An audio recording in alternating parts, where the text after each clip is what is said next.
Did you know there's a new provider network in town? It's called Hopscotch, and it's specifically for child and teen mental health providers. And it's free to join. Hopscotch is onboarding new clinicians now. So stay tuned to this episode to learn more about Hopscotch and see if it's a good fit for you and your practice.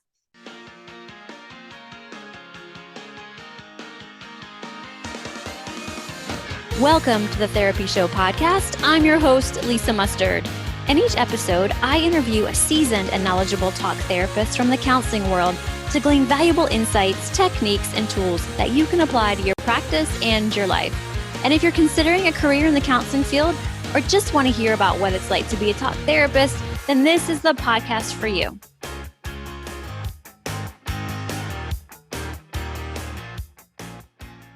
Well, hey, friends, welcome back to the podcast. This episode is actually a Podcourse, which means that it qualifies you for one continuing education contact hour. Now, you can always listen to this information for free as it's shown in my podcast episode lineup. However, if you decide you like this content and you want to purchase the continuing education credit, you'll head on over to my new learning platform. This is a new learning platform. It's not the old website. I'm migrating everything over to a new learning platform, and you'll purchase the Podcourse there. So the name of the new platform is Fresh Learn. And I'm going to drop the link in the show notes. So all you need to do is click on the link. It'll take you directly to this Podcourse that you can purchase. But if you are wanting to know what that website address is, it's lisamustard.freshlearn.com. And you'll see all the pod courses that are currently available. I'm working really hard to get the rest of my pod courses onto the new platform by the end of October. So keep your fingers crossed for that. But if you weren't able to jot down that site, don't worry. It's in the show notes, okay? Now, don't forget, if you're new to my show and you're new to pod courses, you can always get your first pod course with me for free. There's a sign-up form on the new platform. Just head over there and input your email, and I'll send you a coupon code that waives the fee on your first pod course. Now, moving forward, that code is going to expire. That's just the way that we need to do this on the new platform. So like I said, I'm in the process of migrating all my pod courses over to the new platform. And hopefully by the end of October, hopefully, like I said, fingers crossed, but definitely November, I'll have all of them on the new learning platform. Just to let you guys know, I will have three more pod courses by the end of 2022. So if you want to be kept in the loop of when they're coming out, be sure to hit the subscribe button on Apple Podcasts or Spotify or wherever you like to get your pod courses from. Just be sure to click subscribe to my show. And every week when I release a new episode, it will show up in your podcast episode feeds. Okay, so what is this pod course about? The title of this pod course is Back to the Basics, Grounding Theory in Virtual Play Therapy with Dr. Rachel Altvater. She has 3 objectives that we are going to go over and that she's going to give plenty of information on. The first objective is demonstrate the use of clinical and play therapy theory to guide formulations regarding the conditions that create, maintain, and change behavior of distress. Objective number 2, apply traditional methods of play therapy conceptualization to the digital platform. Objective number 3, identify clinically sound virtual play therapy interventions based on theoretical framework and client problem behavior. This is such a great episode for the newbie play therapist as well as the experienced play therapist. She covers a lot of information if you're just getting started, as well as if you've been in this field and you work with children already, and how do you incorporate virtual play therapy, or how do you do it best? She gives some really great examples and great information. You can see the references that she draws from as on the website. And once you purchase this pod course, what will happen is you'll be taken into like the membership portal where you will then answer a self-study questionnaire as well as an evaluation of the pod course. Once you complete those, you will then receive your certificate of completion. We think it's pretty simple and easy. However, if you have any issues with it at all, feel free to email us at support@lisamustard.com. You'll see that email in the membership portal as well. A little bit about Dr. Rachel Altvater. Dr. Rachel Altvater is an award-winning pioneering expert, leader, researcher, international trainer, author, and supervisor in the field of play therapy. She is a licensed psychologist in Maryland, Washington, D.C., and Virginia, and she holds national certifications as a registered play therapist and supervisor and certified clinical trauma professional. She is the owner of Creative Psychological Health Services, co-owner of North Star Creations, president of the Maryland, D.C. Association for Play Therapy, editorial advisory board member for the International Journal of Play Therapy, advisory board member for Digital Play Therapy, instructor at Hopscotch, and clinical consultant and content creator for Cognitive Leap.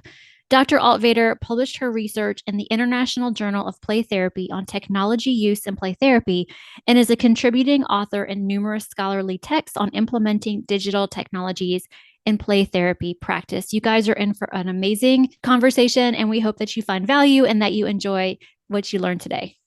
Well, welcome to this episode of The Therapy Show. This is actually a Podcourse. So this Podcourse will count for one continuing education contact hour. Mustard Consulting is approved by MBCC to provide continuing education. So I'm excited to have Dr. Rachel Altvater on the Podcourse or the podcast today. Welcome to the show. It's great to have you.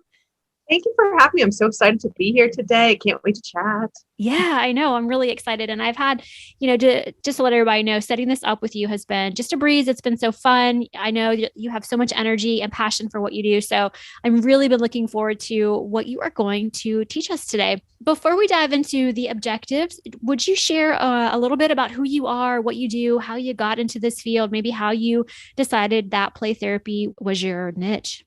Yeah. So I am Dr. Rachel Altvater, and I am in the Washington, D.C. area. I'm licensed in Maryland, D.C., and Virginia. I own my own group private practice called Creative Psychological Health Services, and we specialize in play and now art therapy. We have art therapists at our practice now, so I'm stoked. We also have a child life specialist, which I'll get back to what that is because that does pertain to my story as well. And I'm the president of the Maryland, D.C. Association for Play Therapy. I always like to say I just sprinkle myself everywhere. So a little bit here, a little bit there, a little sparkle. That's how I roll. Yeah, my journey. It's so funny when I was writing the essays for college, and there's a typical question like, what is bringing you to the field? What makes you interested in the field? I was like, well, I like to work with kids. But when I dove a bit deeper, I actually found out that when I was in middle school, I was a peer mediator. My teachers had, I don't know how the process actually worked behind the scenes, nominated me, I don't know, but had me be a peer mediator. So ultimately what my role was, which I'm not sure if I ever actually did this, but my role was supposed to be that I would step in if any of my peers, classmates were having a challenging time, and I would help mediate with the school counselor, which was so cool. Yeah. Totally forgot about that. I mean, it kind of, I don't know, is I think a big hint at what I was going to do in the future, I guess. I don't know. But I think that's where it really started. And funny enough, I wanted to go to school for vocal performance. And then I was looking into music therapy. And if I did go with vocal performance, I wanted to have a youth group. So there's always this creative wanting to help people energy about me. And then I went to school and actually ended up going undecided. And there were people in my class who would go around and say, what are you majoring in? What are you interested in? And the person sitting in front of me said, I want to be a child psychologist. I was like, oh, that's what I want to do. Thank you. Exactly. So I talked to them after class, and I changed my major and my minor, and I've just been going ever since. Took an art therapy class in undergrad, took a child life specialist class. I said I was going to re-mention that.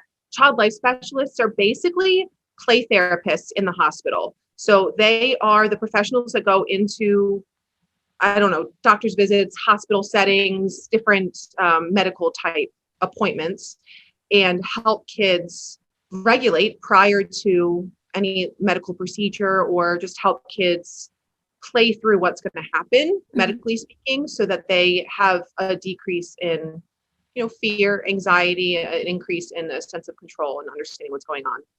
So we have child life specialists working at the practice, and that was an interest of mine. So I think I'm making this quite long-winded, but ultimately play and creativity and helping people, like I said, are just my passion. And I have just kind of found the way as I've stumbled through life. I think we all kind of just stumble through life. And then when I was in my doctoral program, I conducted my dissertation research on incorporating technology into play therapy. I was curious to know how the digital evolution impacted children's play. I'm learning about all these traditional toys, dolls, blocks, dinosaurs, things that are still very much important and relevant and therapeutic. And I'm sure they'll come up a couple times throughout our conversation. But also how can we incorporate where our modern digital native children are?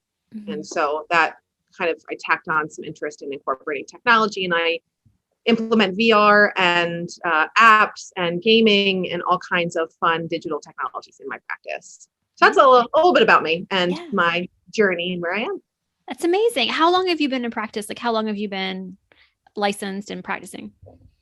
So I became licensed at the master's level in 2012, so 10 years. And then I graduated, actually 5 years to the day today was the last day of my doctoral education.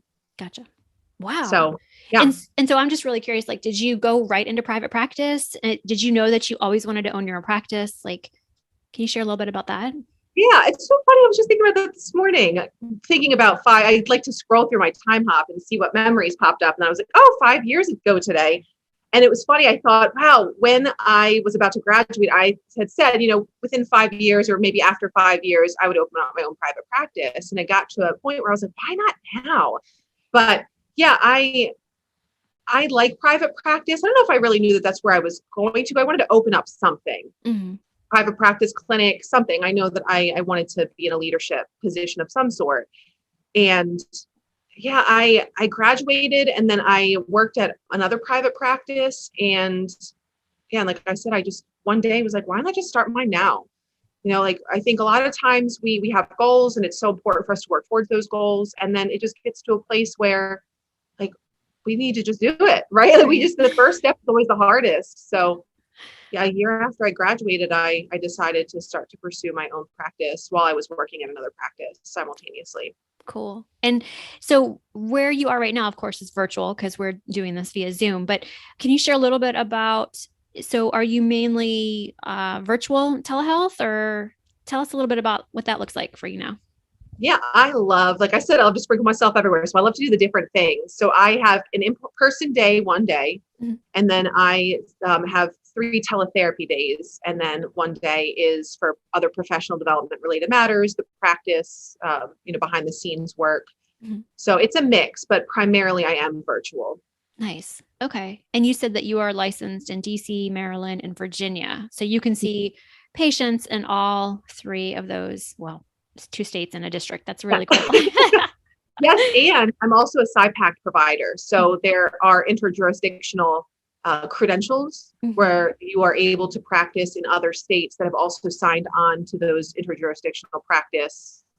Right. It's one of the best terminology to use that. But I actually can see clients in, goodness, a little under 30 states now. Okay. Man, you're a busy lady. Yeah. Wow. It's a little. But I can definitely sense and see your passion and excitement for this field. So I can't wait to dive into the objectives with you. Can you tell us about your relationship with Hopscotch and like how you found them or they found you? Yeah. Play therapy community connected me with them. They were at the Association for Play Therapy conference. And I was strongly encouraged to go talk to someone at the table.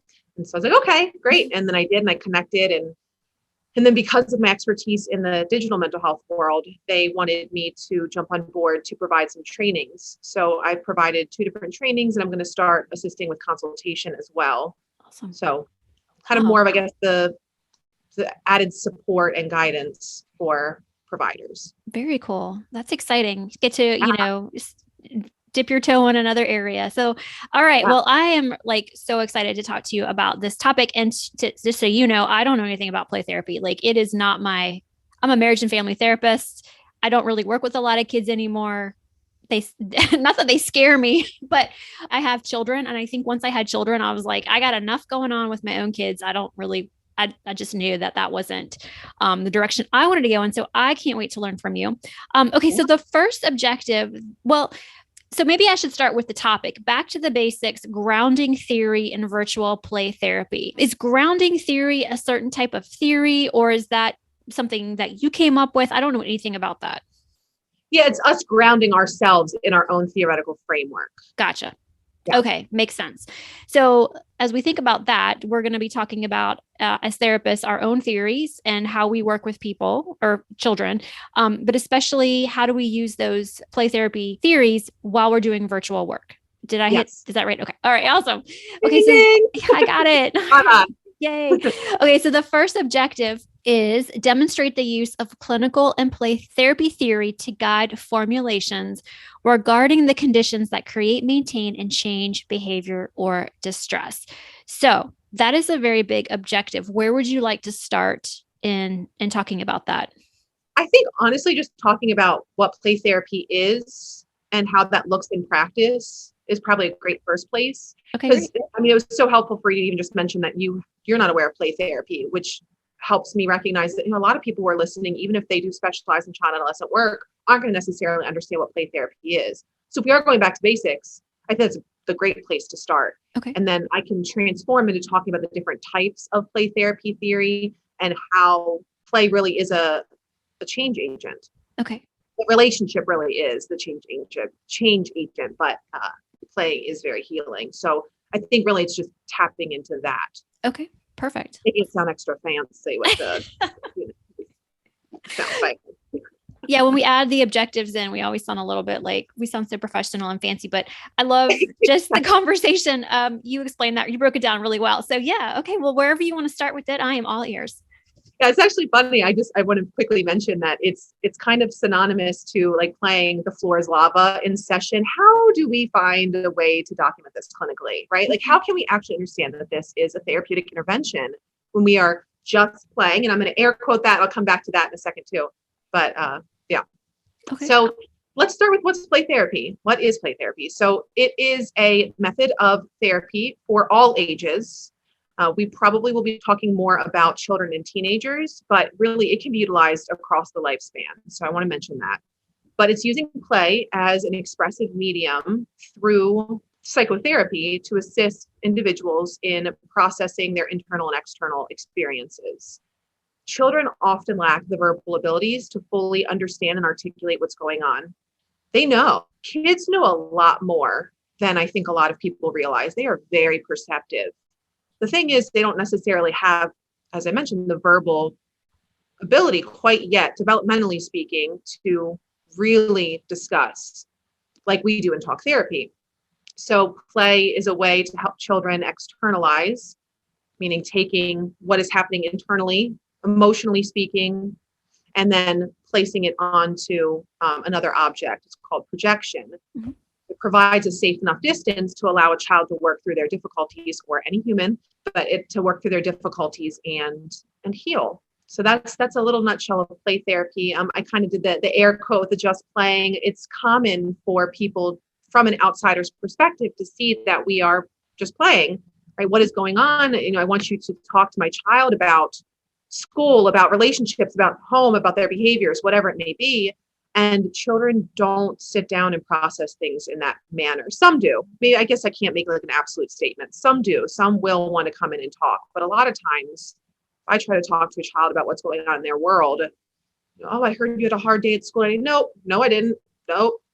And that's it. And then we're not like, okay, well, now I'm not able to get that objective done that the parent wanted me to talk to them about the school because they've totally shut off now. If we use a teddy bear, or in the corner of my room, I have a 4-foot unicorn. So if I use my 4-foot unicorn and bring it into the session and say, Uni had a really, really challenging day at school today. Uni only wants to talk with you. Maybe we can help Uni out today. Kids are on board with that. Mm-hmm. So it's just being creative in working through our mental and emotional challenges. Yeah, I love that. So it's being creative, and that is so exciting. And one of the things I love about therapy and the process is that we get to be creative. Okay, that's great. All right. So that's one great example. What other examples would you give for somebody who is trying to think outside the box and like, okay, well, now I'm starting to wrap my brain around what play therapy is. Are there other modalities or toys? And I use air quotes because we know they're not really toys. They're therapeutic tools, but to the average person, they look like a toy. Yes, it's both. Yeah. So I mentioned that I am an expert in the digital mental health world. I can also incorporate that because some of you who are listening might have full online practices. Some of you might have hybrid practices where you're providing some services in person and some services online. So I will talk a bit more about some digital technologies. Prior to getting into that, though, I just want to make a comment about incorporating toys in our work, utilizing those tools. We often attach meaning onto various objects ourselves, right? So if I pick up a dinosaur, it's a dinosaur. If I pick up a house, it's a house. It's not necessarily a dinosaur or a house in the play world, though. So we don't want to name any object prior to a child naming the object. We call it this or that. Okay. So instead of saying, "Oh, that dinosaur looks very angry right now," that looks like it had some really big feelings just there. Kind of making it more vague until the child starts to name the objects and name the play, which isn't always going to happen. So I want to give that side note that sometimes play therapy can be challenging to conceptualize. And so hopefully today this will provide some additional clarity because there isn't that very clear verbal narrative all the time. And so we might, as professionals, sit there and think, I'm just playing, right? Like I even had those moments myself, like, am I actually helping? What is this? Children are processing so much. Children are going to mimic and work through what they're experiencing. It's inevitable. We are creatures of habit. We are monkeys. Like we all mimic things from one another. That's part of our learning is through observational learning. So kids inevitably are going to play through things that are on their mind. Okay. Whether or not we recognize what that is, it doesn't mean that it's not happening. So I just want to mention that. But digital technologies. So I love to use this example for a variety of reasons, but I was playing a first-person shooter game with a client. And now I want to also mention, only incorporate in your practice what you're comfortable incorporating. In a traditional in-person playroom, some therapists don't want to have toy guns. If you don't want to have toy guns in your practice, you don't have to. You can utilize something else like a pool noodle or some other type of tool that can activate some of those aggressive release needs. And if you don't want to play these games, then that's okay. You can find other ways around it too. It's not only one thing. So I like to give little side steps because I don't want people to listen and say, oh, I should do that. That's what Rachel's talking about. This is what works for me in my practice. And what's going to work for you in your practice is going to vary. And hopefully with more conversations today about grounding your work in your theory, it's going to help you feel more confident in what you're choosing and what you're doing. So these are just some ideas, and don't feel like you have to do it yourself if it doesn't align. So, okay, I'll actually get to answer your question now. So with this game, I am not good at first-person shooter games, by the way. I am not good with aim, but it's not about me. It's not about us in the room. It's about our clients. It's about connecting with our clients. So I'm playing this first-person shooter game. It's timed, it's team. I'm running up this ladder to go back into the battlefield, and I fall behind the ladder, and I'm like stuck behind a ladder and a wall, and I can't get out. Like you would think you could just like maneuver out. I could not. I was like moving my controllers. Nothing happened. I just was stuck. So I'm in session with my client and I said, uh-oh. And I had half of the screen. I have my client on the virtual therapy platform that I can see them. And then half of the screen were in Roblox, which was the platform we were using. So I could see their avatar and I could see their face. Mm-hmm. And we were talking in the teletherapy platform. I don't talk in any game-based chats. So I said, uh-oh, my client said, what's going on? I said, I'm stuck behind a ladder. And they said, oh, I know exactly where you are. That's happened to me before too. Now, quick aside, and I'm able to talk about some of this because I do have permission, but I'm keeping things very vague when it comes to clients. But I can share. Mm-hmm. So my client was very stuck at the time. This was actually at the start of the pandemic, and they were really struggling with school. Yeah. And navigating virtual learning, and they felt stuck. And they pride themselves on being the best, on being smart, on being athletic. Number one, really important. And all that's going to come into play in a bit.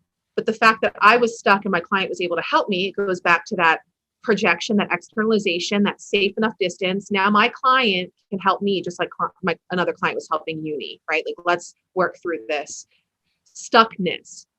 So they navigated me out. I was like, whoo, I got out. Yes, thank goodness. Whew. I like gently walked up the ladder again and then went back to the battlefield, and we continued. And then the game ended and they got second place, which typically would result in a pretty extreme anger outburst. I mean, they really struggled with that. Mm-hmm. And they didn't even get upset.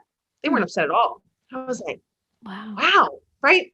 Ultimately, when we processed it a bit verbally at the time too, but ultimately recognizing that just because you aren't first doesn't mean you're a failure, and what other aspects can you gain from your experiences? What other lessons are important for you to learn in the play? If I was so stuck in my own head in space and panicking, which I did a little bit, and then I was like, okay, get out of your own head.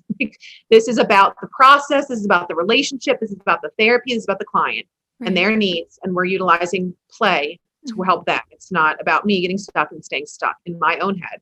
Right. Then I'm not going to be able to help them with their stuckness, right? What modeling is that? Right. Yeah, no, I totally see that. Okay. Yeah.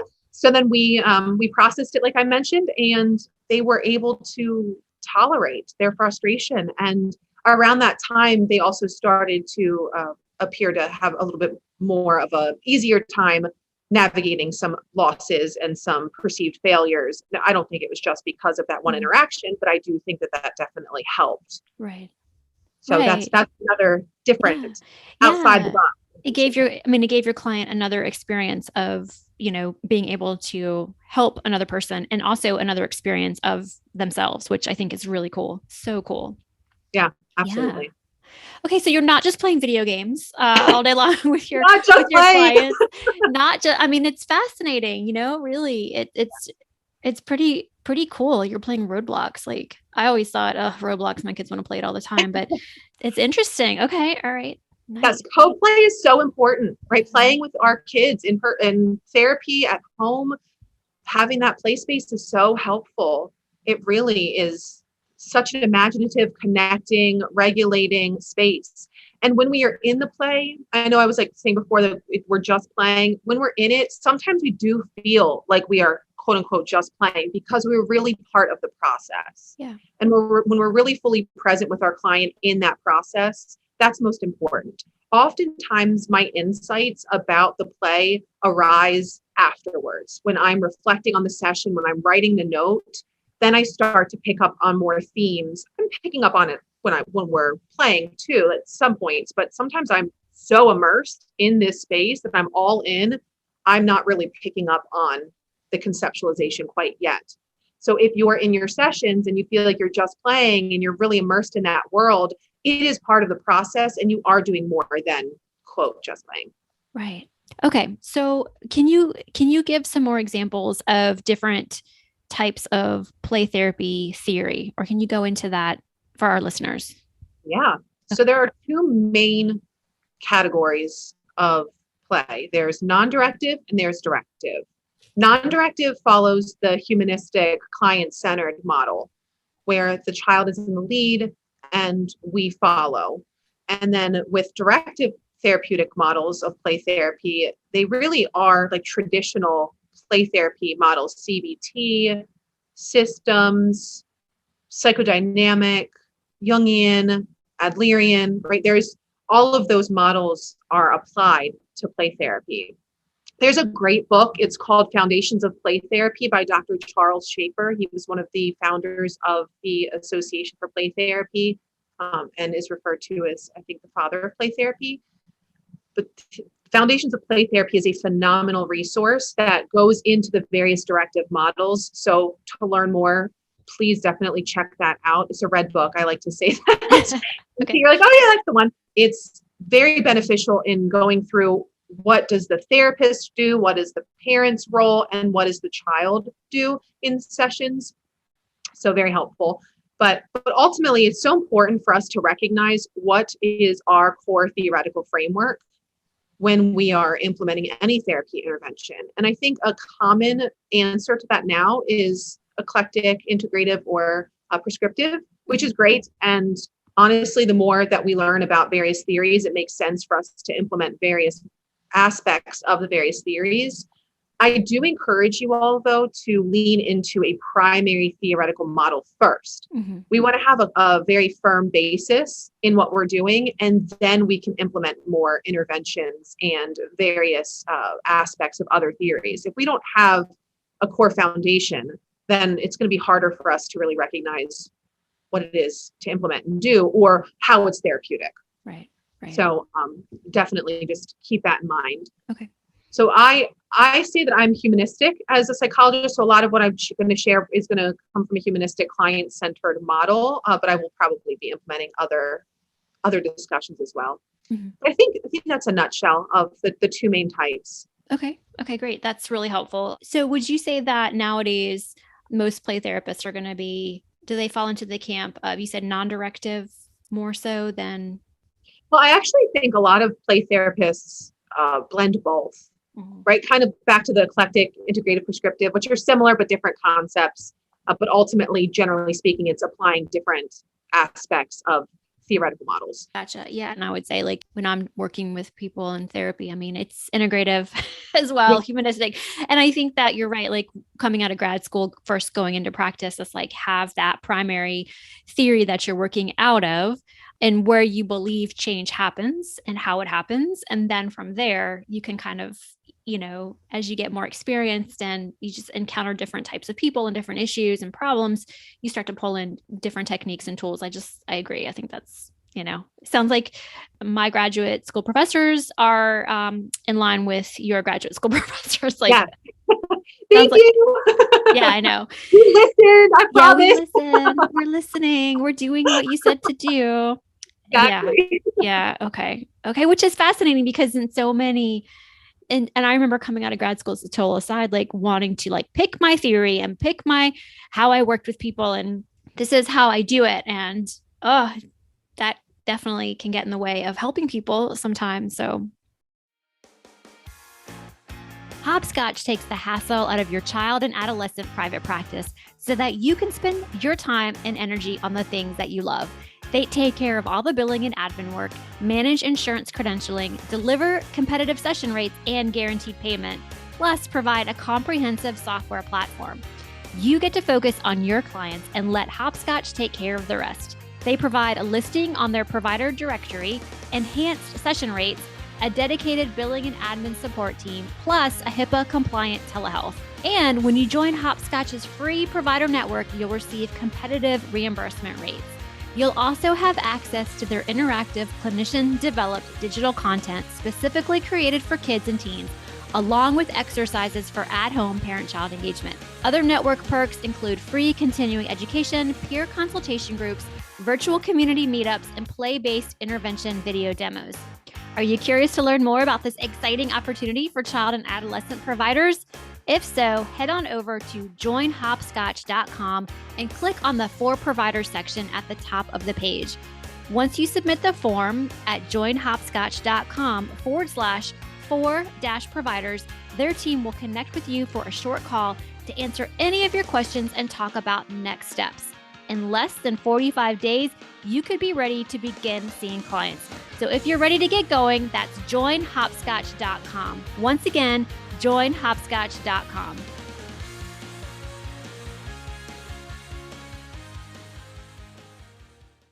Yes. Yeah. I am so glad that you say that. I want to normalize our experience as professionals, as humans. I mean, I'm very humanistic, so I'm going to be normalizing the human experience quite a bit. Yeah. You know, when I graduated with my master's degree and I was in supervision and my supervisor asked me what my primary theoretical framework was, I didn't know. And I was so embarrassed to acknowledge that. Yeah. I was like, CBT, because that was what my master's program taught. They were very heavily focused on CBT. So I'm not CBT. I implement some CBT techniques, but that's not right in alignment with me, and that's okay. But I thought, well, this is what I learned, and this is what I should do, and that's what I'm going to do. And then my supervisor asked me to conceptualize my client. I'm like, I don't know what that means. What does that mean? Right. So it is okay to still navigate so much newness and uncertainty when we are entering into the field. So for any green therapists listening, it is okay. You have time to figure out where you align. And sometimes it comes with practice and finding that comfort and confidence in what you're doing. So go easy on yourself and know that, as we were just joking, but also serious, that we've learned a lot in our programs, and it isn't easy and not easy. It is helpful to go back to the basics, and we can really start having more of an established clinical identity when we're able to go back to our basics and really figure out what fits for us and our clients. So yes, for sure. Cool. Yeah, definitely. It's bringing up so many memories and so much experience. Okay, this is such a great conversation. Okay, so let's talk about objective number 2, which is apply traditional methods of play therapy conceptualization to the digital platform. Now, this is interesting to me. So traditional methods of play therapy, when the pandemic hit, I mean, whoa, how much did that just change your world and what you do? So that's kind of a big objective. So where do you want to start with that? Yeah, I will start with my experience, and then maybe I can kind of transition that to some guidance. Okay. Maybe I think connecting to experiences can be really helpful. So oftentimes people want examples. So here they are. So with pre-pandemic, actually, I was incorporating digital tools into sessions. I had a tablet for my playroom that I just had out. And there was apprehension from some in the field with, well, if you incorporate technology into your sessions, then that's all children are going to want to play with. And that was not the case. Right. It really wasn't. There were some kids who only wanted to engage in the digital platform, but technology is an additive to treatment. It's just another option. And I'm probably going to jump around because I'm going to give you the guidance now and I'll come back to the experience.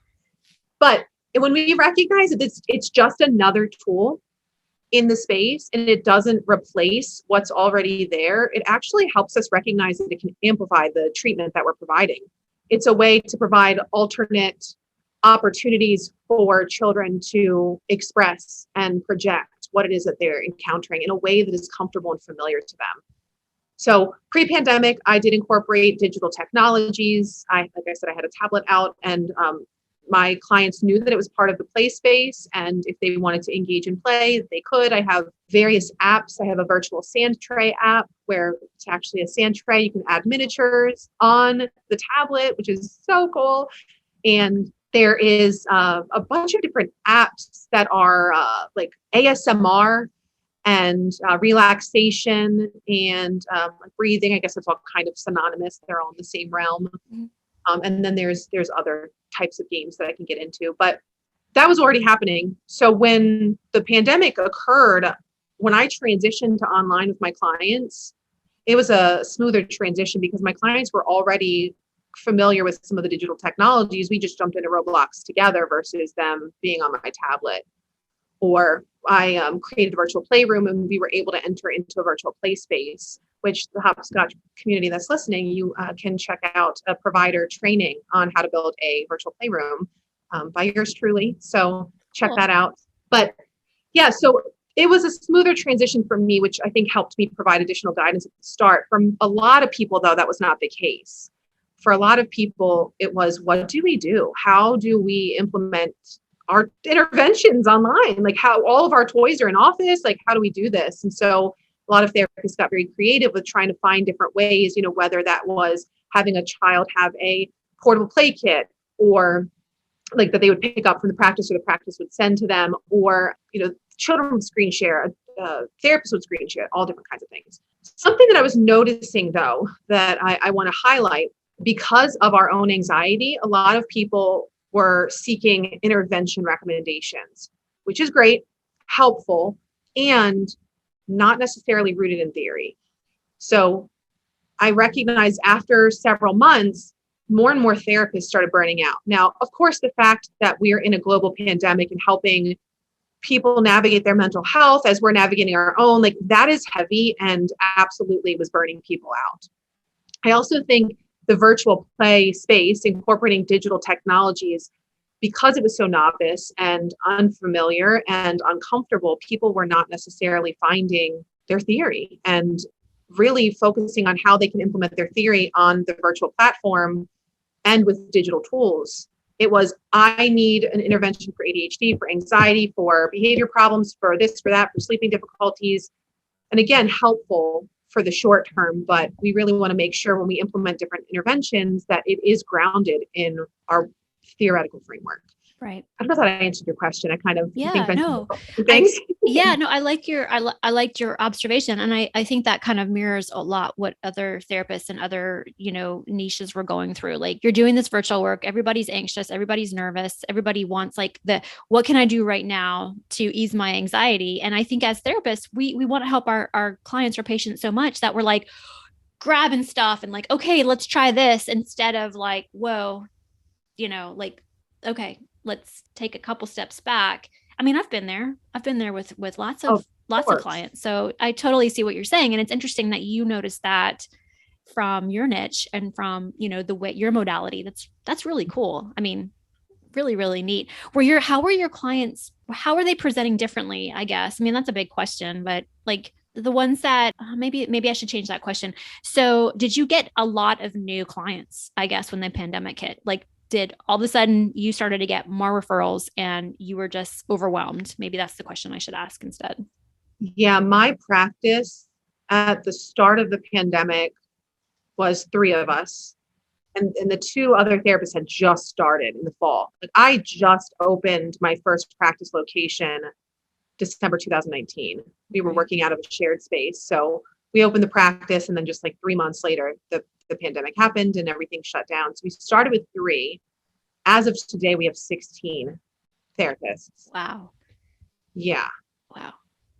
There have been a ton of referrals, and something that actually makes my heart very happy, not that it's needed, but my heart is so happy that I actually opened my practice in my hometown community, to give back to my roots. And my brain just went 2 different places, but I have another thought that just went on, but yeah, I've been able to give back to my hometown community, and it's just been so lovely. There was somewhere that I was going with that, but I my trailed off. So that's okay. It'll come back up perhaps, but yeah, I'm just imagining going from 3 to 16 during a pandemic just goes to show you, oh man, what need is out there. Yeah, we could probably do a whole other Podcourse on how did you handle all that stress and but that's probably another episode for another day, but we should do that. That'd be really good. Yeah, we should do that sometime. I love to talk about self-care. And I do want to say what you said actually just sparked my memory. So thank you with what I was about to say. So about my hometown community. And when I first opened the practice, so many people were coming asking for CBT services, which is very typical for a lot of therapeutic practices, because there's a lot of research to support CBT. And I'm trying to advocate for play therapy. They can be combined. CBT and play therapy are combined. That is one of the directive modalities, just to say. But I did a lot of work in trying to advocate for play therapy and educating people about play therapy. And we have an influx in referrals for play therapy specifically. People are asking for it. When we first started, they weren't. Not nearly as much. Wow. Okay. Yeah. So that was based on you going out and advocating for this modality more than anything. Okay. Wow. Yeah. I connected with a local toy store during the pandemic and held like a little event for the community to get toys for children, but also to support the toy store during the pandemic, and just educated the community on play therapy. And so it's just really cool. I was starting to get in my feels, and that's where my thoughts were like, oh, I'm on my feels now. I wasn't in my thoughts, but it's just been so cool to not only give back, but to also like really advocate for something that I believe so deeply in. And I see time and time again how beneficial it is, and to be able to really serve the community and have people be excited about it is quite powerful. Oh, I bet. So I'm just really curious about other types of, online or virtual, play therapy. Like, I know you mentioned the Roblox. What other in the online play therapy room, which I think is fascinating. Is that something that people they don't have to be a Hopscotch provider to have access to it? Is that like something that somebody created out there and play therapists? Okay, cool. If you are not on with Hopscotch, you can go to my YouTube channel. Even if you are with Hopscotch, you can. Anybody can. But I want to say Hopscotch providers have a very special training from me, but I also have one on my YouTube channel. You can just look up my name, Rachel Altvater. There's a how to create a virtual playroom, how to use a virtual playroom. I have another therapist, Leanna Lowenstein, and I go through how to use it, the different features to use. There's a tour of my virtual play space. And then in the description of that video, there are links of various digital tools that you can utilize that are part of my play therapy space. So that in part kind of answers some of the question. But yeah, there are so many options out there, which can feel quite overwhelming. So prior to answering, I always like to give a little side step. Prior to answering, make sure that you figure out what you want to be the parameters of your play space online, right? Like figure out what it is that you want to incorporate. Do you want to have very set interventions or apps, or websites that you incorporate with your sessions with your clients? Do you feel comfortable venturing into various games that you're not as familiar with your client? Figuring out where your comfort level is first and then proceeding is important. So before I start to jump in with some of the things that I do, I always like to continue to say, do what aligns with you. Not feel like you have to do what aligns with me. This just works well for me, but hopefully this gives you some ideas for things you can do for your own practice. So figure out what the parameters are in your in-person space. The room is set, what's in there. Toys are carefully selected. That is a common statement in play therapy. Toys are selected, not collected. We don't just get whatever toys we want. We want to be very intentional with what we're incorporating.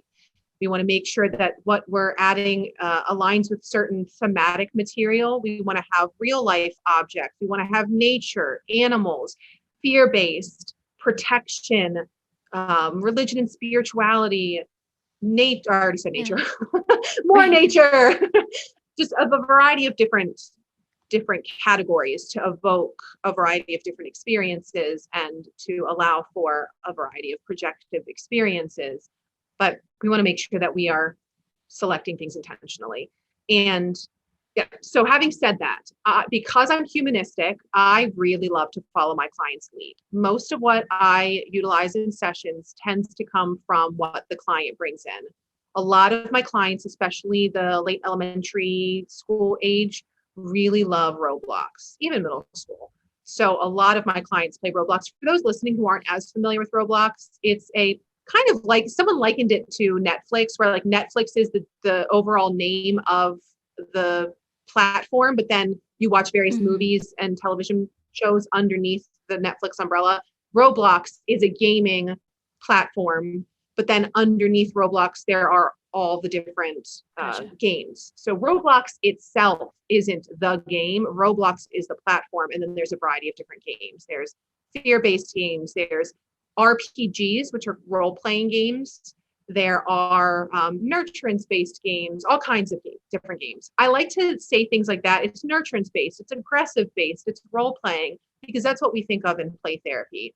What is the type of play? What themes are coming out in the play?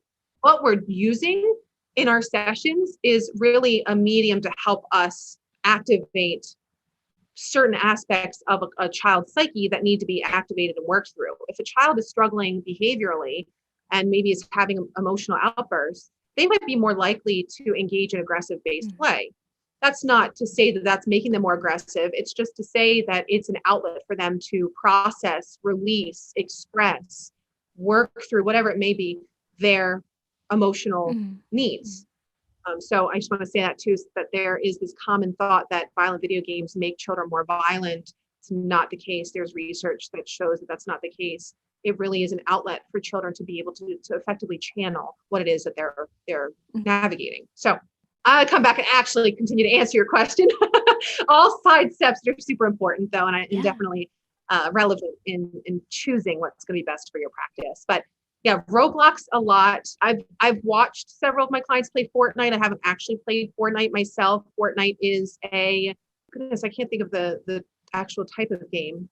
It's like it drops you into like an arena, and then it's like a fight till last person standing. There are other modes within the game, but yeah, I forget what the type of game is that it's called, but it's another first person shooter type game too.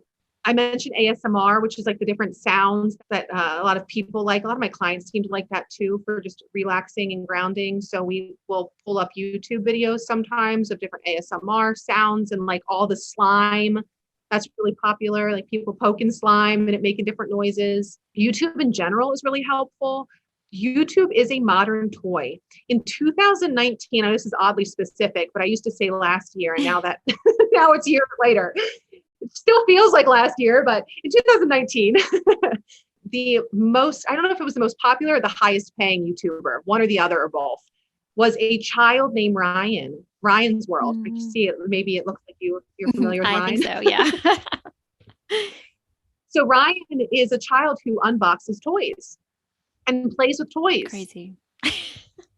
And he was the most popular, highest paying something. Like that right there shows you how relevant YouTube is to the younger generation and how important it is for us to meet them in this space. They're here anyway. I know that there's a concern, well, there's addiction and we need to step away, and setting limits, absolutely important. Setting boundaries, absolutely important, both in the sessions, in the interventions that we're using, and outside of sessions to assist families. It, however, is not necessarily a negative thing, right? Like when we lean in and we're understanding what children are doing in this space, we can help them navigate it so much more healthily. Yeah. Yeah. No, I get what you're saying for sure. Definitely. Okay. Yeah. So YouTube, like I said, Roblox, Switch. I have a Switch. So sometimes, usually I need a second Switch because the kind that I have is not one where a client can join.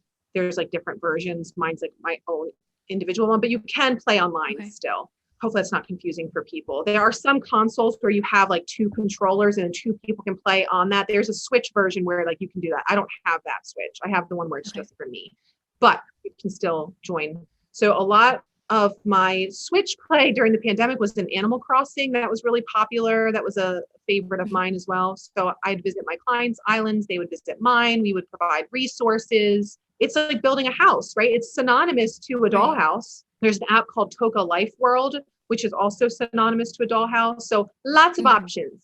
Here's another thing. When I start to talk about all these different options, I could feel maybe some people might say, oh, how am I going to know what to do, what to choose, all the things? We're not. So like remove that expectation. Let me explain that just a little bit more in depth. Children don't want adults to cramp their style. They don't want adults in their space.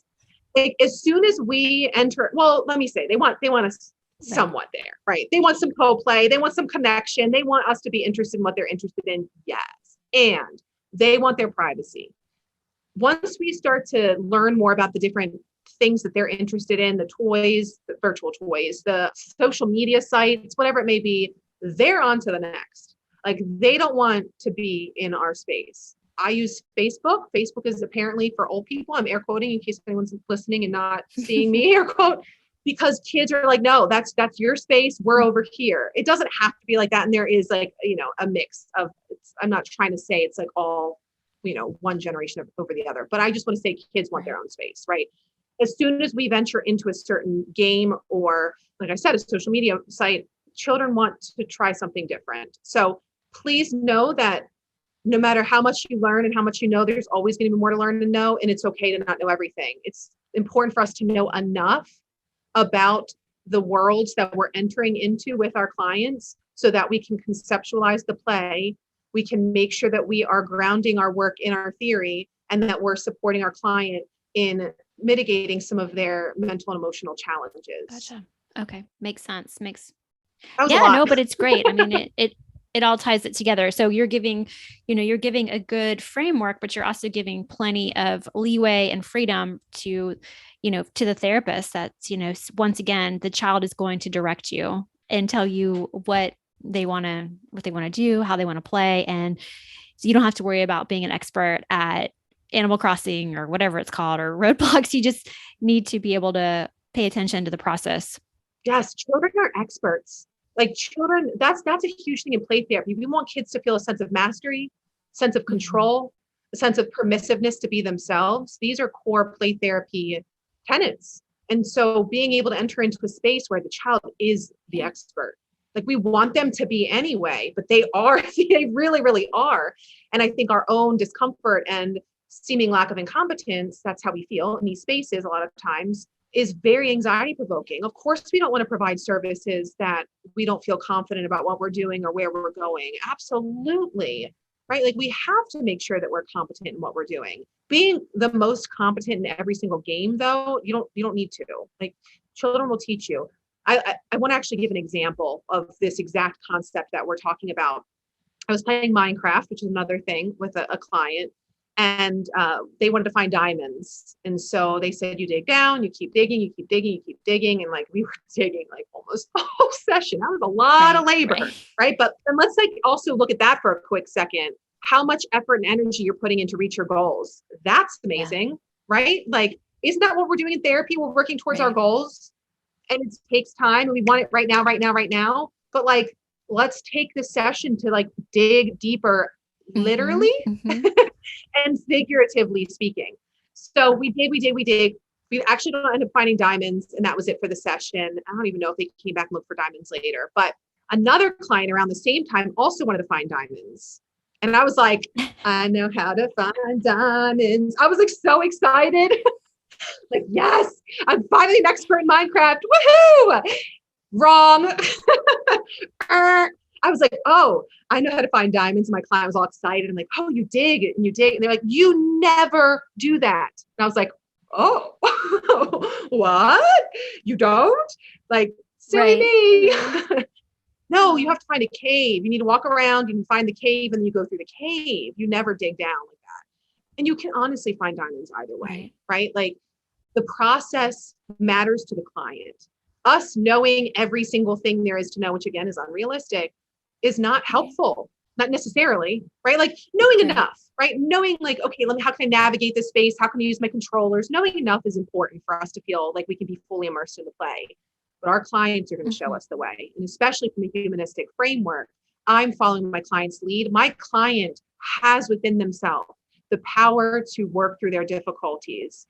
It's having the space and the support and the connection to really be able to trust themselves and to find the answers. And occasionally some resources are needed, both literally in the game, providing them with resources, which I do. I'm a huge resource person, which funny enough, when I play games, I'm all about the resources. Like I'm about that in real life, air quote, and in the digital space. But your client will show you what's needed. So if you feel comfortable enough to incorporate what your client is wanting to bring into session, I highly encourage that you try to do that. The non-directive realm, you don't ask questions, you really just follow the lead. You do a lot more reflection of content, reflection of feeling. So reflection of content is really summarizing the content that you're seeing transpire before you in the play. Reflection of feeling is placing verbal meaning to seeming emotional processing that's occurring. So if there are different toys that are seemingly scared or angry, then you name that, you reflect the feeling. And then tracking is following what they're doing, not like every single thing. We don't want to be annoying. I had someone say, why do you keep repeating everything I'm saying? I'm like, oh, you're noticing I'm repeating a lot of things. I'm like, note to self, don't track too much. But yeah, just kind of follow what it is that they're doing, and they'll show you the way. Yeah. Okay. So great. This is awesome. Okay, so let's move on to objective number 3, which is identify clinically sound virtual play therapy interventions based on theoretical framework and client problem behavior, which we've kind of already done just a little bit, but maybe talk a little bit about client problem behavior. And from there, how do you decide which intervention or tool you would like to use? Yeah, so I'll just quickly finish talking about humanistic, because I think that because I was about to venture back into humanistic from that question. But I think that it actually, to answer that question, it'd be better to talk maybe about like CBT or a different example to kind of make it a bit more tangible. So I'm just more letting the listeners know I'm going to just finish with humanistic, but I think I'm really going to go more into different ones so that it clarifies. Because ultimately, a lot of what we have talked about so far is following the child's lead. So the interventions that are chosen really are selected by the clients. Now, the items that are available, right, whether that be in a virtual play space, an in-person play space, that is carefully selected by the therapist. And within the parameters of your play space, figuring out what are you going to incorporate in your virtual space, whether that's literally the virtual playroom that you're going to create, if that's something you're interested in, or I'm okay with incorporating Roblox. I'm okay with incorporating YouTube and having that openness and flexibility. But ultimately, yeah, what that child chooses. And then we utilize the reflection of feeling, reflection of content, tracking. Those are the interventions that we're using with the tools that they're choosing. Okay, gotcha. Now with directive models, therapists tend to step in a bit more and provide more, I'm trying to not use the same word, but directives, like guidance. They say what it is to do.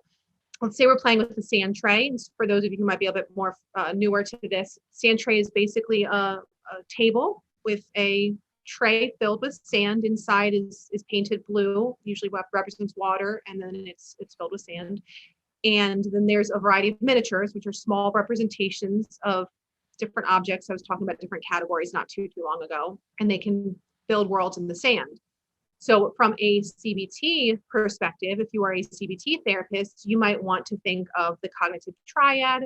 You might be thinking about, thoughts, feelings, behaviors, how children are viewing themselves in the world, and then providing maybe a directive in the sand to have them pick a miniature to represent how they're feeling, pick a miniature to represent what they're thinking, and pick a miniature to represent how they're behaving. And so you direct them, pick 3 miniatures and place them in a triangle. And then maybe we can say, okay, now let's change this feeling to insert a different feeling. Now, how does this miniature think? Or like with this feeling, what is the thought then? I guess it depends.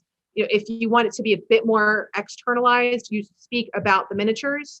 If the child is more able to navigate how their own thoughts and feelings, and it doesn't have to be so externalized, you can ask them directly. Find something that represents your feelings, or find something that represents the miniature's feelings. So you can kind of go different ways depending on age and your comfort, regardless of your framework. But yeah, so it's more of a directive like that. Or with systems, we might incorporate more family integration into the session. So there are various types of family-based play therapy. There's parent-child interaction. There is filial play therapy. There's theraplay. There's all kinds of different types. With filial, I'll just highlight that one. So filial is actually a parent-child version of child-centered. It's basically teaching parents how to do child-centered work. So you would model and guide parents in learning a bit more on how to connect with their children in this non-directive space. So then I would bring a parent in, and then I would provide a bit more guidance and directive initially for the parent, but I would also help model the non-directive process. So and that could be virtually or in person, but ultimately you just want to make sure that, say it again, you're grounding your interventions in your theoretical framework, and there are so many options of going about that. Just so cool. I love it. It's so fascinating. Yeah. Okay. This is so cool. So before we're done, I'm just trying to think of, maybe a couple questions to wrap it up. So maybe could you share just a little bit about best practices with parents? And, I know that's kind of a broad question, but I guess I'm thinking about if a family is new to play therapy, maybe how does that work? Like, what does the first session look like when the parents come in to the session? I don't know. I'm just really curious. That's a great question. So important. Short answer is front load the conversation. I'll expound upon that. You want to make sure to provide education to families, to parents, caregivers about play therapy. When I first started providing play therapy services, I don't think I did a good enough job explaining it, which is normal. And, I also wasn't feeling as confident myself. I'm like, I promise this is helpful. I think maybe it is, right? That's my own imposter syndrome. I want to name it, right? Imposter syndrome is normal for all of us. But yeah, front load the conversation. So you want to share a bit more about some of what we've talked about today. What is play therapy? What does that look like? It might seem like your child is just playing. Your child might actually tell you that they're just playing. And honestly, that's their role, right? Their role is to come and to be and to process in a way that is natural and normal and helpful for them, for their minds and bodies. And so to really provide a bit more time and care in that explanation, having kind of like an elevator speech is helpful. I also highlight incorporation of digital tools. I say that technology is I usually say with play therapy, kind of how I explained at the beginning, play is a child's natural mode of communication. Oftentimes children will process what it is that they're going through through play. They don't necessarily have the verbal abilities to articulate and understand what is going on, right? So that little spiel that I mentioned before. And then I say technology is a modern facilitator of communication. So sometimes I incorporate different digital technologies in practice because that is where children are. And play therapy is all about meeting children where they are and entering into their space and accepting them for who they are. And so that's what we do in this digital realm as well. I assure you, we are not, quote, just playing, that I'm gaining a lot of insight, and I'm helping your child work through their difficulties in this play space. So that's one thing I think that's really important. Front load the conversation. Also, there are resources that you can refer to. So on YouTube, the Association for Play Therapy has a really cute video called Introducing Andrew. And there's a Spanish version, Introducing Andres. And it's a minute and a half. It is so cute. Basically, the kid comes in and talks all articulate. I had a bad day, dear mother, and then it basically says, this is not how kids talk. Like, we can't expect kids to talk like this. And then the ending is really cute. I'll just leave it at that for those of you who want to watch. It's a funny little ending. So I like to show that to parents in the intake. Like I said, it's about a minute and a half, super quick. And so that's just a really nice visual, and usually have a little laugh at the end that can help.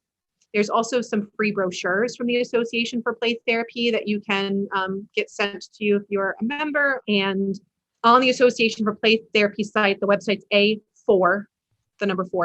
pt.org. There is a parent corner tab. So sometimes I will actually send that link to parents as well, and it adds more resources and information about play therapy. So that's really helpful. For practice, best practices, because I think was a part of the question as well, the Association for Play Therapy has a best practices document. So you can look that up, so you can just do a Google search or even go on the website. But the best practices document is kind of like the ethics manual for the Association for Play Therapy. Highly recommend that you check that out to refine your best practices. Okay, great. So I guess, so if folks want to learn more about you and, your practice, where can they learn more? Yeah, my practice is Creative Psychological Health Services. The website is www.creativepsychological.com. And I have a Beacons page, which is kind of like, I don't know, Linktree, I think is a more common name now, but it just has a bunch of different links on it of different upcoming trainings, my publications. It has all my social media sites attached to it. It's just a great one-stop shop to find everything. So it's beacons.ai, beacons.ai/DocVater. Okay. I'll put that in the show notes. Vater, right? Vader. Okay. Not like Vader with a D, but with a T. Right. Okay. Yeah. Correct. We'll put everything in the show notes. So you guys will have access to the a4pt.org.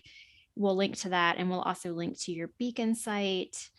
So this has just been so fabulous. Thank you so much, Doc Vader, for coming on. I've learned so much, and I'm hopeful that our listeners have also learned too. I am so glad. Thank you for having me. Thank you for your time. Thank you all for being here. This has been so lovely. Yes. Thanks so much. Hey guys, before we end this episode, if you are liking my content, if you're liking my podcast, be sure to go over and leave me a 5-star review on the podcast platform of your choice. And if you are up for it, I'd love it if you left me a review as well. Well, that wraps up another episode of The Therapy Show with Lisa Mustard. I know there are hundreds of thousands of podcasts out there, and I'm thankful you've chosen to listen to mine. Be sure to visit lisamustard.com to access the show notes and discover more fantastic content. And I'd be grateful if you subscribe to the show. Thank you.